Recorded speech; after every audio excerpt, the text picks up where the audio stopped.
상평형 잘 보세요. 상평형 여기서부터 들어갈게요. 여기서 상이라고 하는 것은 고체, 액체, 기체를 상이라고 하는 거야. 고체상, 액체상, 기체상. 알겠지? 그러니까 상평형이라는 말도 잘 생각해요. 우리 동적 평형이라는 말을 배웠잖아. 그러니까 상평형은 때로는 고체하고 액체가 공존을 할 수 있는 거고, 이게 상평형이고, 또 액체하고 기체가 어느 온도와 압력에서 공존을 하고 있는 거야. 이 말은 봐. 고체하고 액체하고 같이 공존하는 상태가 있다. 그러면 고체가 액체가 되는 것을 아마 융해라고 들어봤을 거야. 액체가 고체가 되는 걸 응고라고 얘기를 해주는 거야. 그러면은 고체에서 액체하고 액체가 고체가 되는 속도가 동일하게 되면은 상으로는 고체상과 액체상이 같이 공존을 하는 거야. 이게 바로 상평형이라고 하는 거야. 그러면 액체하고 기체가 동시에 같이 있어요. 그럼 그 안에서는 계속 기화도 일어나고 그 다음에 거꾸로 가는 것은 액화라고 하는 거야. 근데 기화 속도하고 액화 속도가 동일하니까 액체하고 기체가 똑같이 같이 공존을 하는 거. 그럼 때로는 얘들아 고체하고 액체하고 기체 세 가지 상이 모두 공존할 수도 있는 거야. 특별한 온도나 압력 하에서는 고체도 액체도 기체. 그러니까 여러분들 우리 주변은 보통 압력이 1기압이래. 그러니까 우리 주변에 있는 물들은 다 액체 상태로 존재하거든. 2교실의 온도에서는. 근데 여기 냉동실로 여기를 온도를 0도 이하로 낮춰주면 여기 있는 물들은 다 얼음으로 바뀔 거야. 이해되겠어요? 근데 딱 0도씨 1기압이면 뭐가 되는 거지? 얼기도 하고 녹기도 하니까 그 점에서는 고체하고 액체가 같이 공존을 하니까 상평형 상태다 이런 말을 써주는 거야. 여기까지는 됐죠. 근데 그래프가 조금 특이해요. 그래서 그래프가 이 오늘부터 배우겠지만 이 물은 너희들이 보통 그냥 일상적으로 아무 생각 없이 물 이러지만 과학에서 다루는 물은 상당히 예외성이 되게 많은 물질이야. 물이 특이한 물질이라고 이게. 근데 보통 여기 이산화탄소라고 돼 있는데 이산화탄소는 그냥 보통의 물질을 얘기를 해주는 거야. 그러니까 물은 조금 특이한 성질을 갖고 있다고 하는데 상평형 그래프를 한번 보시게 되면은 봐요. 상평형 그래프는 일반적인 물질을 한번 보는 거야. 일반적인 물질에 Y축은 압력축으로 잡혀 있고 그 다음에 X축은 온도축으로 잡혀 있어. 그러니까 상을 결정하는 건 압력하고 온도로 잡혀 있는 거야. 근데 그래프가 어떻게 돼 있냐면은 일반적으로 이렇게 돼 있어요. 여기를 고체 상태, 여기를 액체 상태, 여기를 기체 상태라고 하거든. 그럼 잘 봐봐 얘들아. 고체 상태에서 온도를, 압력을 일정하게 하면은 온도를 높여주면 무슨 상태로 가? 액체 상태로 간다. 뭐 상관없잖아. 알겠어? 그래서 이쪽이 고체, 액체, 기체 이렇게 해주는 거야. 이해 되겠어요? 그 다음에 여러분들이 보시면 액체 상태에서 온도를 높여주면 또 무슨 상태로 가? 기체 상태 영역으로 갈 수 있잖아. 되겠지? 이거 어려운 거 아니거든. 그 다음에 일반적인 물질은 고체가 부피가 작고 요만해. 그럼 액체는 부피가 더 커. 기체는 이만한 거야. 그러면 여러분들이 고체 상태에서 한번 잘 봐봐요. 이게 부피야. 고체 부피고 요 녀석이 액체가 되는 거야. 그러면 액체 상태에서 압력을 높여주게 되면은 압력을 높여. 액체가 이렇게 생겼는데 압력을 세게 해주게 되면 부피가 쪼그라들겠지. 그럼 무슨 상태로 넘어가는 거야? 온도는 일정한데 압력을 높여주면 액체에서 고체 상태로 넘어갈 수 있는 거야. 이해되겠지? 그러니까 이게 일반적인 상평형이거든. 근데 물은 좀 예외라고. 그래서 어디서 예외냐면 물의 이 곡선은 똑같은 거야. 이럴 때 용어는 좀 아셔야 돼. 고체하고 액체의 경계는 융해 곡선이라고 얘기를 해주는 거야. 그 다음에 여기는 고체하고 기체의 경계지. 그러니까 요 그래프는 승화 곡선이라고 하는 거야. 여기 있는 거 있잖아. 액체하고 기체끼리 경계를 이루지. 여기는 여러분들이 배웠던 증기압 곡선이라고 하는 거야. 기화 곡선이라고 하나고 증기압 곡선. 그러니까 그래프의 곡선이 세 개가 있는 거야. 자, 액체는 물은 이게 일반적인 물질이거든. 근데 물은 되게 특이해. 조금 이따 배우겠지만 물은 고체 상태를 우리는 뭐라 그러지? 얼음이라고 얘기해 주거든. 얼음은 부피가 오히려 일반적인 물질하고 달라. 얼음의 부피가 요만큼이잖아. 근데 거꾸로 액체는 부피가 얼음보다 작아요. 이게 특이한 거야. 알겠어요? 여러분들은 뭐야? 컵에다가 물 넣어놓고 냉동실에 넣어주면 컵이 깨진다고 그러잖아. 물보다는 얼음의 부피가 큰 거야. 일반적인 물질은 고체가 부피가 작고 액체가 부피가 큰 거야.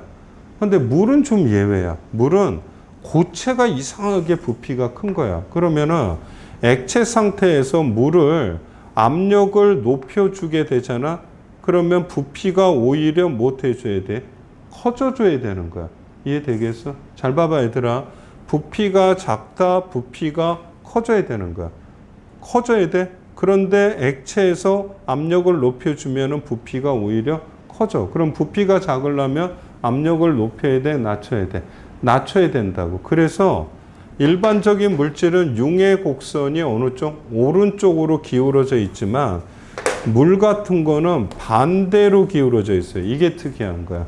그래서 액체에서 고체에서 어디로? 액체로 만들기 위해서 압력을 높여주면 부피가 오히려 줄어들게 되는 거야. 이게 일반 물질하고 차이가 생기기 때문에 융의 곡선이 오른쪽 기울기가 아니라 물은 왼쪽 기울기가 되는 차이가 바로 고체와 액체의 부피가 달라서 일반 물질하고.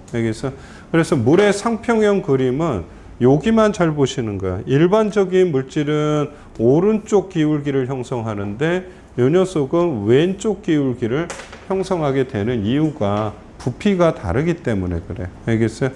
이해되겠어? 됐지? 자, 그래서 상평형 그림 보고 여러분들이 해석만 해주면 되는데 잘 보세요, 여러분들.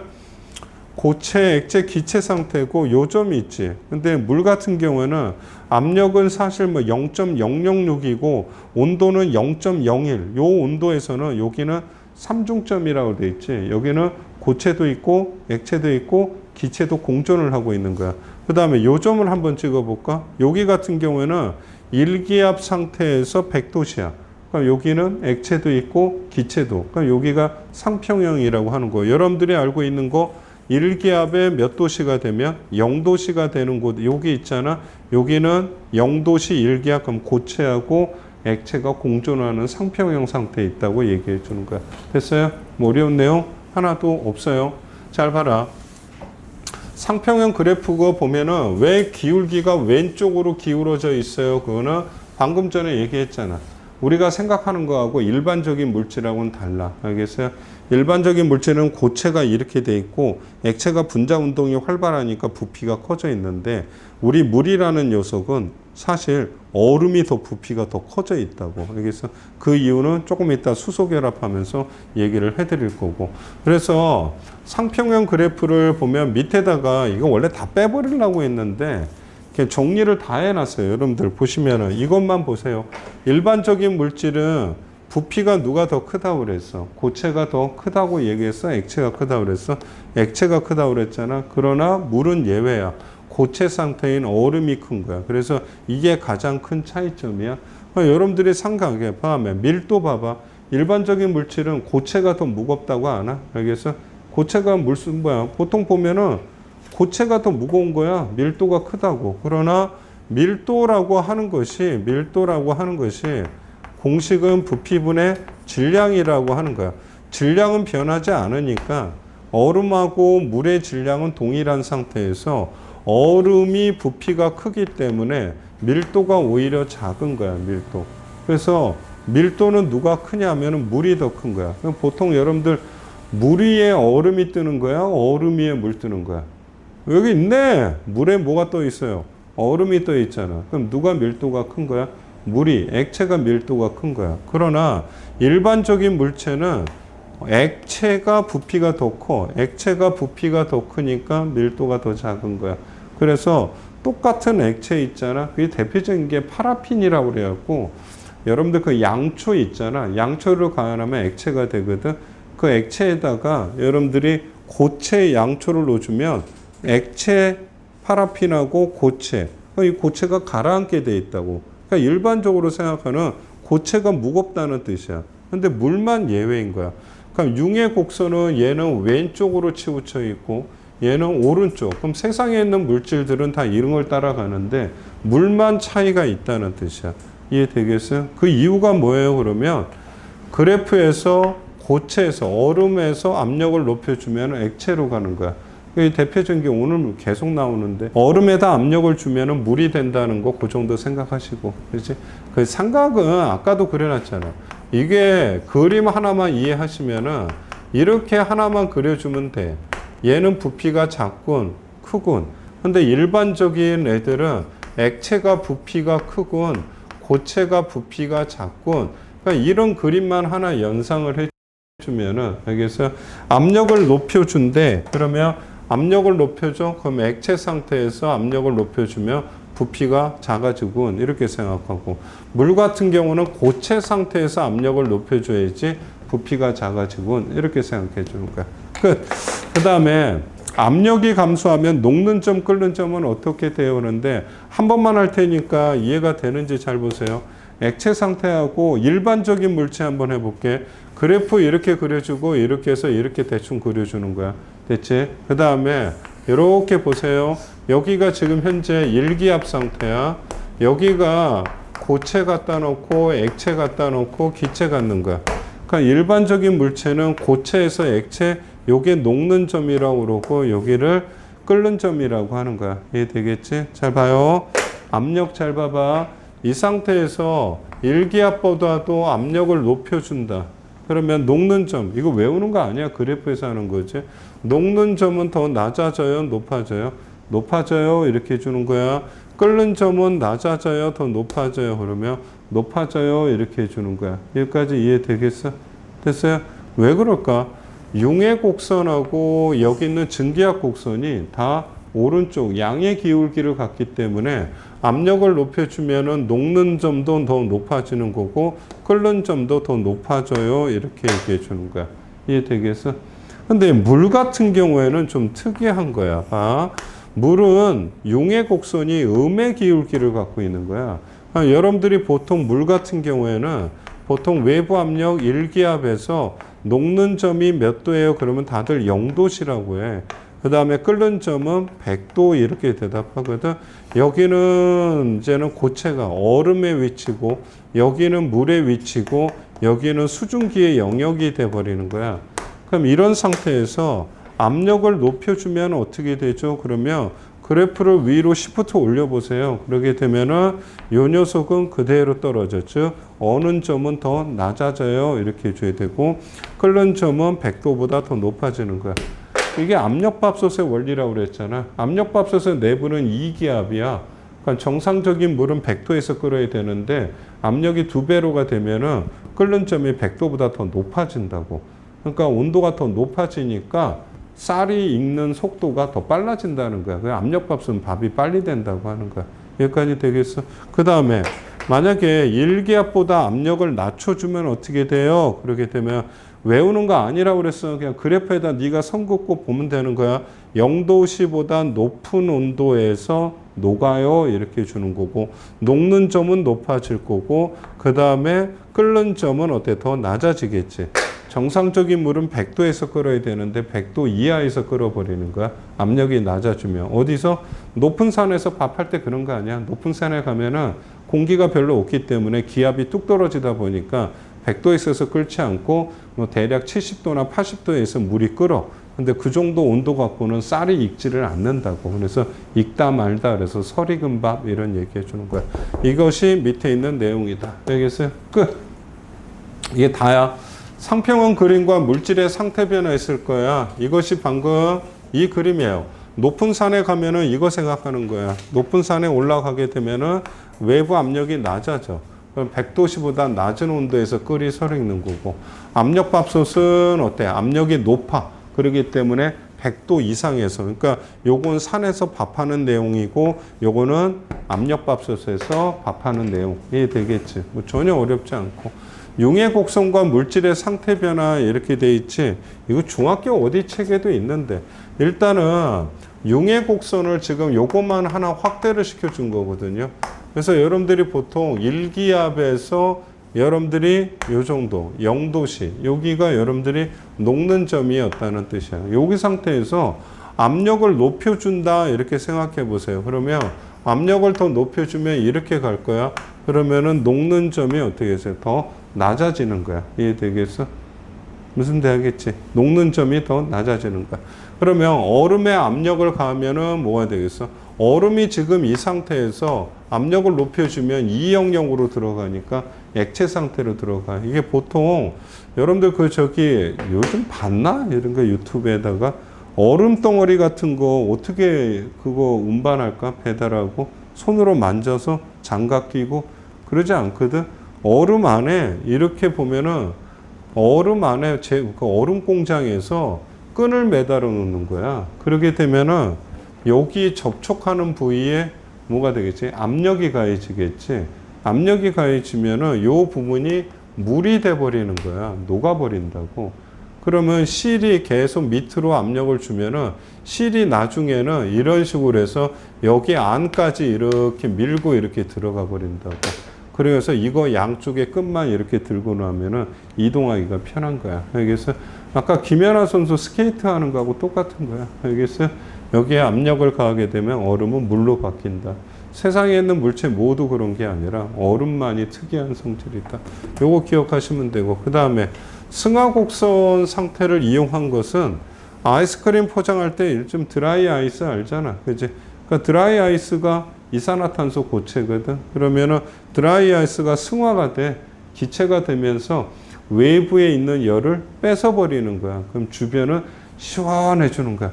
그래서 주변에다가 아이스크림 같은 거 놓으면은 녹지 않는다는 뜻이고, 이거 식품을 급속 냉동을 시키는데 꽁꽁 얼려. 그리고 압력을 이거 이하로 낮추면은 얼어 있던 곳에 물이 있잖아, 수분. 그게 그냥 기체가 돼서 승화돼서 날아가는 거야. 그러면 냉동식품에서 수분만 쫙 빠지게 되면은 이거를 건조되었다고 하는 거야. 이건데 그냥 햇볕에서 건조가 아니라 얼려서 건조시킨다. 동결 건조식. 여러분들 알고 있는 그 라면 스프 있잖아. 그게 바로 동결 건조식품이라고 하는 거야. 이해되겠어? 그렇지? 그러니까 이런 것을 활용한 거다. 그, 요 정도만 하시면 되고, 예제 문제 풀면서 여러분들이 좀 확인만 해보세요. OX만 좀 해본다, 얘들아. 그래프가 용의 곡선이 왼쪽으로 기어 있으면 이거는 물이군 이렇게 해주는 거고, 오른쪽으로 돼 있으면 그냥 보통 일반적인 물질이군 이렇게 해주는 거야. 가의 밀도는 누가 커요? 그러게 되면 가는 물이에요. 물도 누가 제일 커야 되지? 기체는 밀도가 가장 작은 거야. 알겠어요? 그럼 밀도는 누가 커요? 그러게 되면 요거하고 요 순서가 바뀌어야 되겠죠. 알겠어? 물의 밀도가 얼음의 밀도보다 크다. 그래서 기억 틀렸고, 일기압에서 가는 승화성이 있고 이렇게 돼 있거든. 가는 승화성이라는 거는 여기다 이렇게 쓰면 되잖아, 얘들아. 여기다 고체, 액체, 기체 되겠지? 그럼 일기압에서 승화성이 있을까? 승화라는 것은 고체에서 기체로 넘나들어야 되는 거야. 이해되겠어? 그런데 일기압 조건에서는 어디에서도 고체에서 기체로 바로 갈 수 있는 경계가 아니라는 거야. 그래서 O야 X야. X. 됐어요? 가에서 일기압에서 승화성은 있다, 없다. 없다, 이런 말이야. 그러면 승화성을 가지려면은 이 곡선에서 건너뛰어야 되거든. 그 압력이 얼마 이하일 때 승화성이 나타나는 거야. 0.006기압 이하에서 승화성을 나타낸다. 그래서 이거 틀렸고. 3번에서 압력이 커지면 이렇게 가는 녹는 점이 어떻게 될까요? 그러면 녹는 점 한번 보세요. 녹는 점 일기압 녹는 점이었거든. 그 압력을 높여준다. 그러면은 여기서 그래프니까 녹는 점은 높아지는 게 아니라 낮아진다. 이런 표를 써줘야 되고, 나는 녹는 점이 어떻게 될까요? 지금 현재 일기압이니까 여기거든요. 근데 압력이 커진다고 그랬으면 압력을 높여줘봐. 압력이 이 상태에서 그러면 여기고 여기가 되니까 녹는 점이 낮아지는 게 아니라 얘는 높아진다. 이래줘야 되겠지. 이해 되겠어요? 할 수 있잖아. 일기압 25도씨에서는 다 무슨 상태로 있을까요? 그러면 온도와 압력 조건을 다 찍어보는 거야. 일기압은 여기 있고요. 25도 조건 여러분들이 찍어줘. 그럼 요 안에 들어오니까 25도 정도면은 이 영역에 들어있을 거예요. 그래서 물은 액체 상태로 존재한다. 그래서 가에서는 액체 상태. 일기압 찍어주고요. 그 다음에 25도씨. 여기 온도 쭉 보면 한 25도씨. 그러니까 여기 영역 어딘가 있을 거야. 그러면 고체고, 액체고, 기체 상태니까 얘는 기체 상태. 모두 기체 상태. 틀렸고요. 압력이 커지면은 이렇게 돼 있지. 가와 나는 녹는 점, 끓는 점의 차이가 이렇게 돼 버려요. 잘 봐봐 얘들아. 녹는 점하고 끓는 점이 있는데 가 같은 경우에는 압력이 커지면은 압력이 녹는 점 커지면은 녹는 점이 낮아질 거고요. 그죠? 그 다음에 압력이 위로 증가하게 되면 끓는 점은 어때서요? 높아질 거예요. 이해되나? 그럼 나 같은 경우에는 압력이 커진대요. 그러면 압력이 커져. 압력이 커지면 이렇게 올라가잖아. 그러면 녹는 점은 어때서 더 높아질 거고요. 끓는 점은 어떻게 해서 또 높아져 버리겠지. 그치? 근데 물어보는 건 뭐야? 차이지, 차이. 알겠어요? 차이라고. 차이는 어떻게 될까? 녹는 점은 내려가고 끓는 점은 높아진대. 차이는 안 할 거야? 안 해? 차이는 증가야, 감소야? 증가하겠지. 알겠어요? 모두 커진다. 그래서 동그라미. 이해되겠지? 그 다음에 1-9번 문제 여러분들 좀 잘 다루셔야 돼. 이게 좀 어렵거든. 온도 T1에서 수증기의 압력 증가에 따른 수증기라고 돼 있거든. 수증기에서 압력을 증가시켜 주는 거래. 수증기 상태에서 압력을 증가시켜 주면은 지금 액체의 상평형 그림에서 수증기의 위치가 여기가 얼음의 위치고 여기가 물의 위치고 수증기의 위치는 지금 현재 여기거든. 근데 어떤 온도인지 모르지만 수증기의 상태에 있는 곳에서 압력을 높여주니까 그래프가 위로 쭉 올라가는 거야. 됐어요? 근데 여기 보니까 부피라고 되어 있거든. 그러면 여러분들이 여기 구간에서 변화가 2번 생기는 거야. 그럼 여기까지는 아직도 수증기야. 수증기의 압력을 증가시켰더니 수증기의 부피, 압력 증가시켜주면 기체 부피는 쭈그러들잖아. 그 다음에 BC 구간에는 누가 있을까? D 구간에는 어디 있을까? 이걸 찾아야 되거든. 여러분들이 보면은 부피야. BC 구간의 부피가 DE 구간의 부피보다 더 커요. 부피는 얼음이 크다고 그랬어? 물이 크다고 그랬어?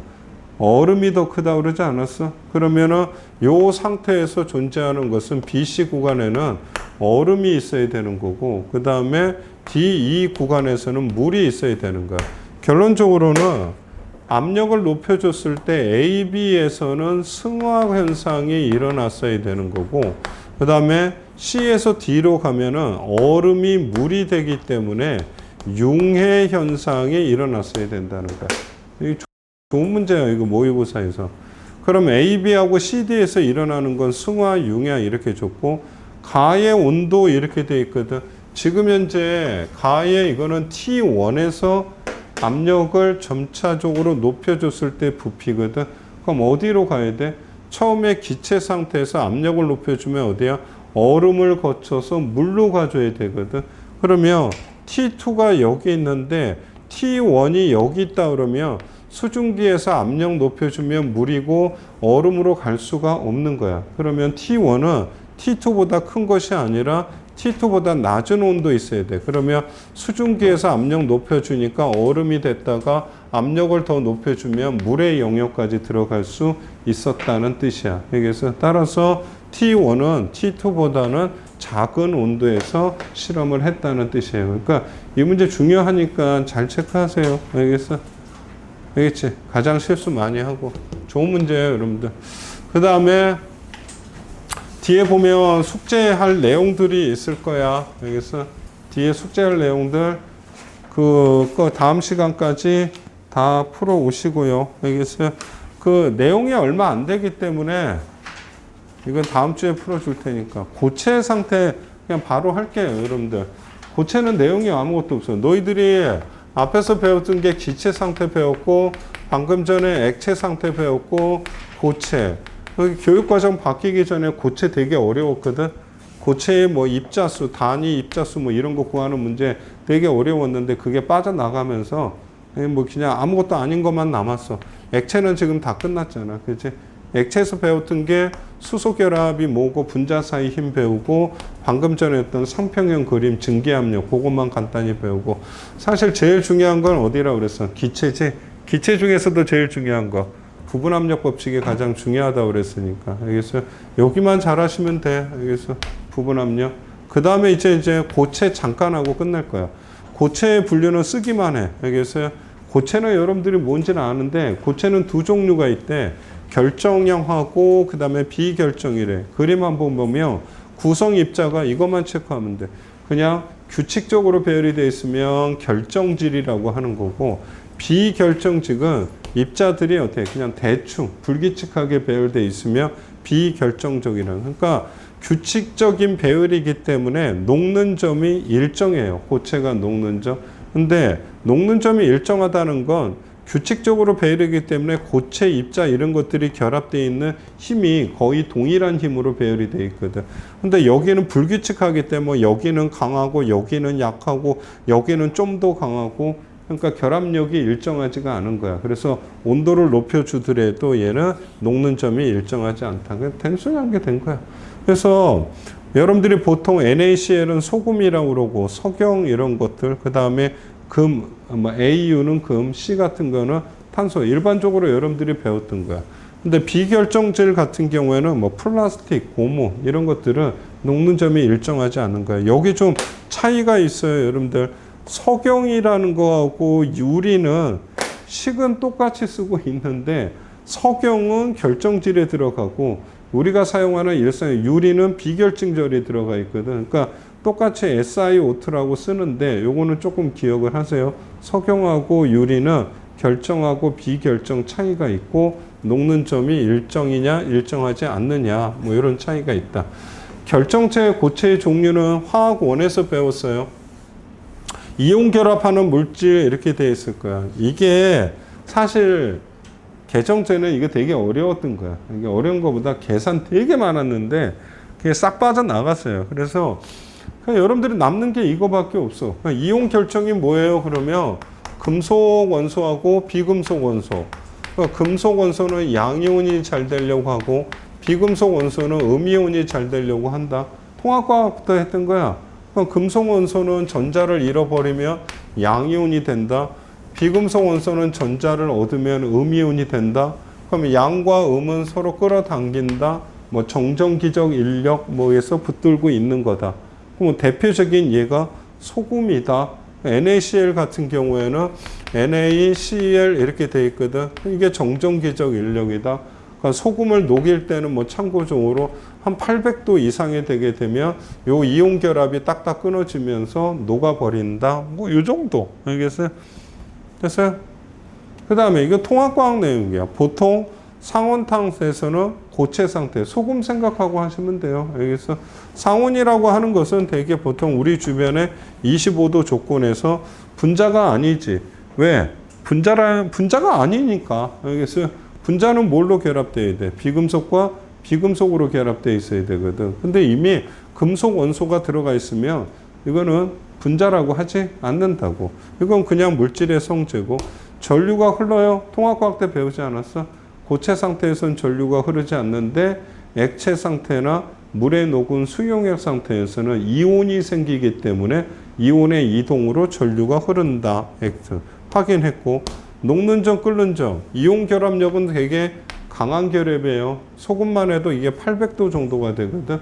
그러니까 이온 결합은 단단하다. 이온 결합은 강한 힘이기 때문에 비교적 녹는 점, 끓는 점이 높다.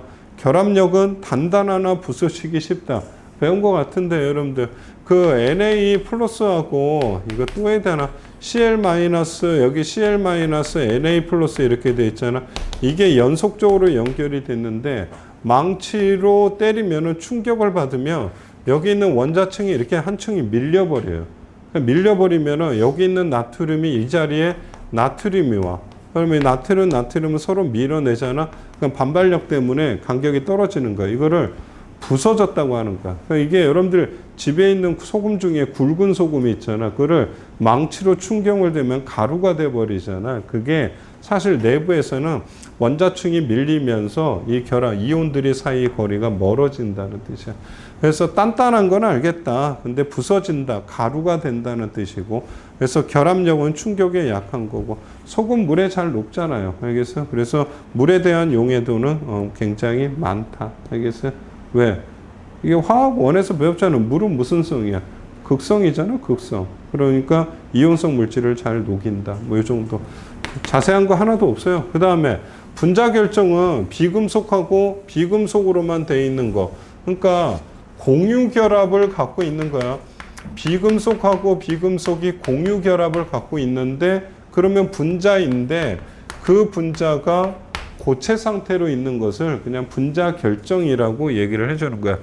대표적인 것이 얼음, 드라이 아이스, 이산화탄소 고체 상태, 아이오딘도 약간 보랏빛 또는 고체 가루가 있어요. 나프탈렌은 방향제로 많이 쓰이는 거 있잖아.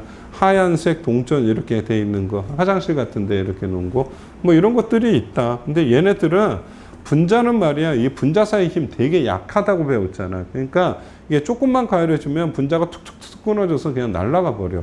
이게 잠시 고체 상태로 있는데 고체 상태로 있는 분자 결정들은 그냥 조금만 가열하면 기체가 돼서 액체도 생략하고 그냥 날아가 버리거든. 고체에서 바로 기체로 날아가는 것들 대부분이 얘네들이 승화성 물질이 좀 많은 편이다 이런 뜻이야. 그래서 분자 결정으로 있지만 고체 상태에서 기체 상태로 날아가는 것이 많다. 녹는 점 끓는 점 매우 낮아요. 여기서 그냥 처음에 고체로 있다가 툭 끊어지면 액체, 그것도 분자 사이 힘 끊어지면 액체. 그러니까 우리 주변은 액체나 기체 상태가 상당히 많다. 분자들은.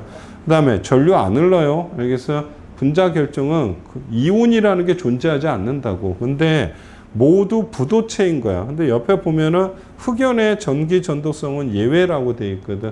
흑연 같은 경우는 예외. 비금속 중에서 흑연은 조금 예외다. 조금 이따 한번 할 거고. 그 다음에 좀 여기도 좀 해야 되나? 여기 액체 2번은 옆에다 조그맣게 하면 필기를 해봐요.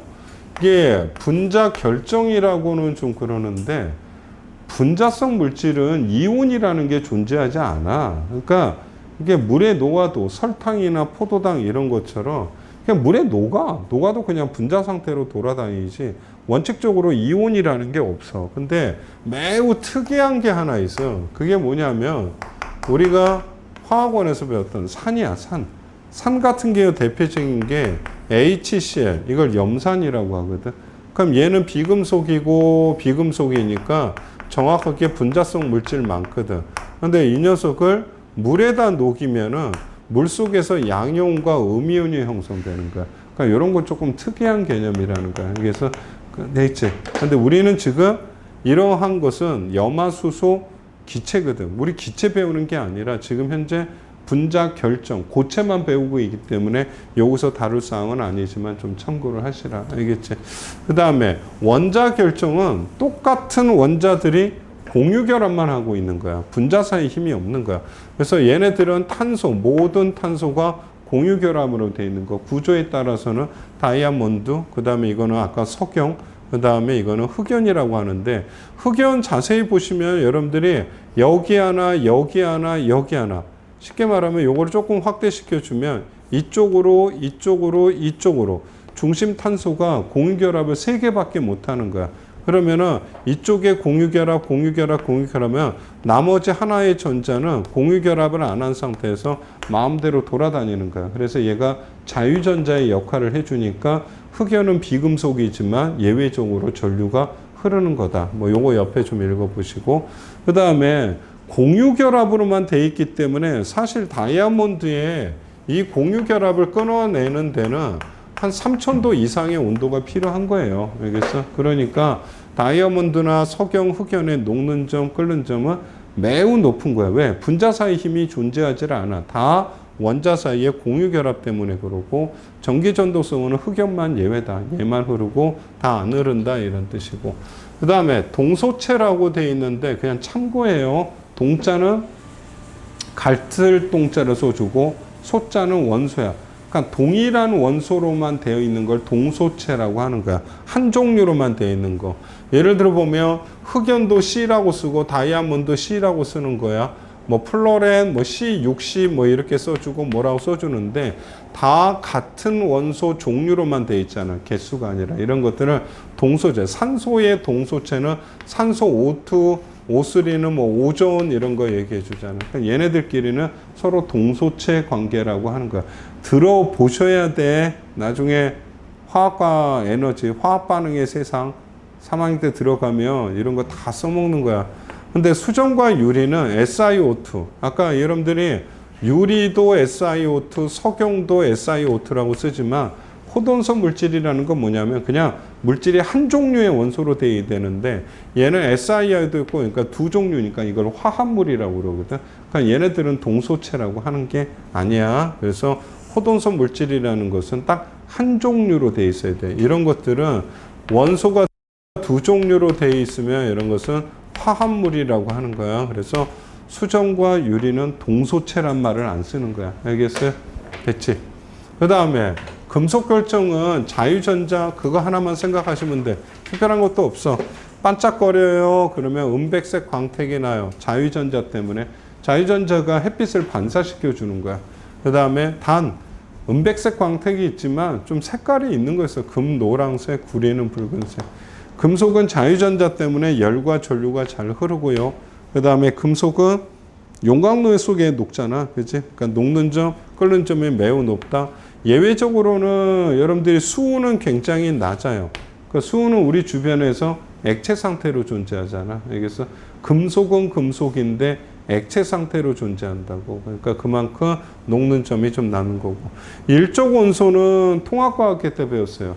알칼리 금속 이런 거 들어봤나? 알칼리 금속은 다른 금속에 비해서 녹는 점이나 끓는 점이 매우 낮아요. 특이하다. 뭐 이런 뜻이고.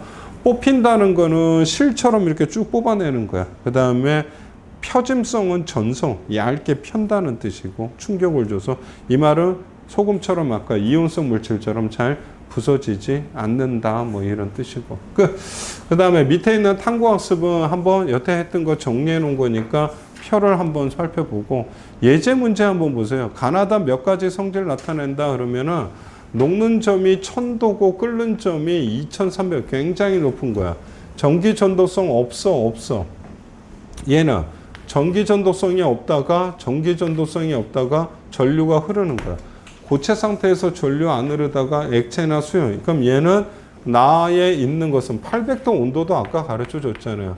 나는 이온성 물질이구나 이렇게 되는 거야. 그 다음에 얘는 고체 상태 없어, 액체 상태 전류 안 흘러. 그 다음에 녹는 점, 끓는 점도 매우 낮은 거야. 그러면은 얘 같은 경우는 분자성 물질이구나 이렇게 예측해야 되고. 그럼 얘는 전류가 없어, 안 흘러. 알겠어요? 안 흐르는데 특히나 녹는 점, 끓는 점이 높아. 방금 전에 얘기했던 원자성 결정인 거야. 다이아몬드나 흑연. 이렇게 예측만 하시면 돼. 가와 나에서 각 원자 사이의 결합은 모두 공유 결합이다. X. 이온 결합을 갖고 있어요. 나의 결정은 자유전자가 없고 액체 상태에서 이온화된다. 맞는 거고요. 그 다음에 이온성 물질 소금 생각하는 거야. 그 다음에 다는 매우 단단하며 전성과 연성이 있다. 이거는 금속에 대한 설명이니까 또 관련이 없는 거고. 됐어요? 됐지? 됐어? 그 다음에 보세요. 세 가지 고체 입자 배열이야. 이거는 석영은 규칙적이군. 그 다음에 얘는 대충이군. 그래서 아까 얘기했잖아. 석영 같은 경우에도 SiO2로 줬고 유리도 SiO2로 화학식은 줬지만 하나는 결정이고 이거는 비결정이라고 그랬거든. 얘는 녹는 점 일정하고 일정하지 않는 거야. 가는 구성 입자상이 일정하다. 녹는 점 결정이라고 하는 거야. 나 같은 경우에는 어때? 나는 얼음이거든요. 얘도 녹는 점이 일정하잖아. 0도에서 높기 때문에 결정성 고체다. 다는 녹는 점이 일정하지 않다. 비결정 이런 말을 써주는 거고. 그 다음에 5가지 고체 종류로 분류한 거다. 이 중에서 니들이 찾아가는 거야. 고체의 전기 전도도가 고체 상태에서 전류가 엄청 잘 흘러요. 라고 해서 A로 빠져줘야 되는 게 누가? 고체 상태에서 전류가 잘 흐르는 거 금속밖에 없잖아. 그러면 금속 하나 찾아냈고요. 그 다음에 녹는 점이 대체로 낮다. 일정하지 않다는 말이 더 확인되는 거 아니야? 녹는 점이 일정하지 않으면은 비결정질이니까 C에 빠져야 되는 건 비결정질이다. 그 다음에 녹는 점이 나머지 원자 결정, 분자 결정, 이온 결정 중에서 녹는 점이 대체로 낮는다. 그러면 여기는 분자 결정. 그러면 원자 결정하고 이온 결정만 남은 거야. 액체 상태에서 전기 전도도가 크다. 그러면 이온 결정 원장에서 얘는 이온 결정이 나와야 되고 이쪽에 가는 것은 흑연이나 다이아몬드 같은 원자 결정으로 빠져주며 5가지 물질을 모두 한 번에 정리를 했다 이런 뜻이야. A 같은 경우는 이온 사이에 아니에요. 관련이 없어요. B는 기체가 돼도 B가 분자가 되거든. 기체가 되어도 원자 간 결합이 유지가 된다. O야 X야. B는 분자성 물질이에요. 됐어요? 원자 간 결합은 공유 결합이야. 상태가 변하더라도 원자 간의 공유 결합은 끊어지는 것이 아니에요. 분자 사이 힘이 끊어지는 거지. C는 비결정질이야. 결합력이 모두 같은 게 아니에요. 전성하고 연성은 금속한테만 쓰는 말이에요. 이온한테 쓰는 말이 아니에요. E가 쉽게 승화되면 녹는 점이 낮다. 이거는 분자성 물질에 관한 설명이에요. 그래서 이것도 틀린 거야. 그래서 옳은 것은 2번만 하시면 된다. 이런 뜻이야.